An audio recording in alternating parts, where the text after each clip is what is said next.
Við erum bara að halda hérna áfram í smá útum með þessa vídeófyrirlestra og ég er hérna með skyggnu hugtak sem heitir umsetning, á ensku transformation ratio eða vafningahlutfall, turns ratio, fyrir spennin og í rauninni er þetta bara einfaldlega hugtak sem þið kannist við úr rammasörkaði mörgum stöðum.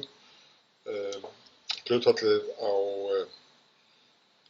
á spennunni á inngangi og útgangi, E1 á móti E2 sem er spennan á útgangi. Þetta er raunverulega vafningahlutfall fyrir kjörspennin eða idealspennin. Að þetta, og í rauninni líka fyrir raunverulega spennin eins og við komum til með að sjá betur. Þetta hlutfall er bara fjöldi vafninga á forvafi deilt með fjöldi vafninga á bakvafi. Þetta er að sjálfsögðu fasti, köllum við stundum A. Ég